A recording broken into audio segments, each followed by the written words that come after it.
အသင်း10သင်းဖြင့်ပြိုင်ဆိုင်မှုပြင်းထန်လာမယ်မြန်မာဝန်မန်လီအကြောင်းကိုပြောပြပေးသွားမှာပဲဖြစ်ပါတယ်။မြန်မာမျိုးသမီးလိပြိုင်ပွဲကိုလာမယ့်ဇွန်လ15ရက်နေ့မှာစတင်ကျင်းပသွားမယ်ဖြစ်ကြောင်းလည်းသိရပါတယ်။ဒီနေ့ရာသီမှာတော့ကလပ်အသင်းသစ်2သင်းဖြစ်တဲ့ရတနာပုံ FC နဲ့ဇွဲကပင် United အသင်းတို့ကပထမဆုံးအကြိမ်ပါဝင်ရှင်ပြိုင်လာမှာဖြစ်ပါတယ်။စုစုပေါင်းမြန်မာဝန်မန်လီကိုအသင်း10သင်းကဝင်ရောက်ရှင်ပြိုင်သွားမှာလို့လည်းသိရပါတယ်။ပါဝင်ရှင်ပြိုင်မဲ့ကလပ်အသင်းတွေကတော့ ARD FC, ISPE, တစ္ဆာအာမန်, ရန်ကုန် United, ရှမ်း United, ရန်လိုင်းယွန်, မြဝတီ FC, ရန်ကုန် CD,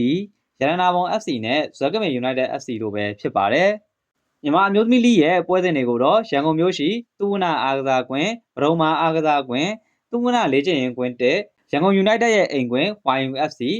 ပသိမ်မြို့ရှိကိုသိန်းအားကစားကွင်းတို့မှာကျင်းပသွားမယ်လို့လည်းသိရပါတယ်။အသင်း2သင်းရဲ့စိန်ခေါ်မှုတွေချန်ပီယံဆုအတွက်ပြိုင်ဆိုင်မှုတွေကဘယ်လိုဖြစ်လာမလဲဆိုတာကတော့စိတ်ဝင်စားဖွယ်စောင့်ကြည့်ရမှာပဲဖြစ်ပါတယ်။မြန်မာအမျိုးသမီးဘောလုံးလောကရဲ့ရာသီသစ်စတင်တော့မှာဖြစ်တဲ့အတွက်ဘောလုံးပရိသတ်တွေအတွက်စိတ်လှုပ်ရှားဖွယ်ပြိုင်ပွဲတစ်ခုဖြစ်လာမယ်လို့လည်းမျှော်လင့်လို့ရနေတာပဲဖြစ်ပါတယ်။ဆက်လက်ပြီးမြန်မာဝန်မန်လီပွဲစဉ်တွေကိုဘယ် channel ကနေကြည့်ရမယ်။ဘယ်နေ့ဒီမှာကံမလဲဆိုတဲ့အကြောင်းအရာကိုပြောပြပေးသွားမှာပဲဖြစ်ပါတယ်။ဇွန်လ15ရက်နေ့ညနေ4နာရီအချိန်မှာတော့ Shell United အသင်းနဲ့ ISPE အသင်းတို့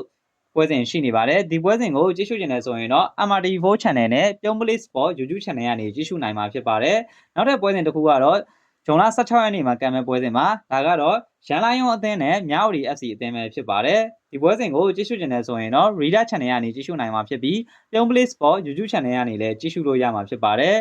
နောက်ထပ်တစ်ပွဲကတော့ဇွန်လ16ရက်နေ့ညနေ3နာရီခွဲမှာကံမဲ့ရန်ကုန် United အသင်းနဲ့ရတနာပုံ United FC အသင်းတို့ရဲ့ပွဲစဉ်ပဲဖြစ်ပါတယ်ဒီပွဲစဉ်ကိုကြည့်ရှုနေတယ်ဆိုရင်တော့ MRTV4 ရုပ်သံလိုင်းကနေကြည့်ရှုနိုင်မှာဖြစ်တယ်လို့ပြုံးပလစ် Sport YouTube Channel ကနေလည်းကြည့်ရှုလို့ရပါတယ်နောက်ထပ်တစ်ပွဲအနေနဲ့ဇွန်လ18ရက်နေ့ညနေ3နာရီခွဲချိန်မှာရှင်မြိုင်ကစားမဲ့ရန်ကုန် City အသင်းနဲ့အသင်းသစ်ဇွဲကပင် United FC အသင်းတို့ရဲ့ပွဲစဉ်ကိုပြောပြပေးသွားပါမယ်ဒီပွဲစဉ်ကိုကြည့်ရှုနေတဲ့ပရိသတ်တွေအနေနဲ့ကတော့ Reader Channel ကနေကြည့်ရှုနိုင်မှာဖြစ်တယ်လို့ပြုံးပလစ် Sport YouTube Channel ကနေလည်းတိုက်ရိုက်ကြည့်ရှုနိုင်မှာဖြစ်ပါတယ်နောက်ဆုံးပွဲစဉ်ကတော့ဇွန်လ18ရက်နေ့ညနေ4နာရီမှာရှင်မြိုင်ကစားမဲ့တစ္ဆာအာမန်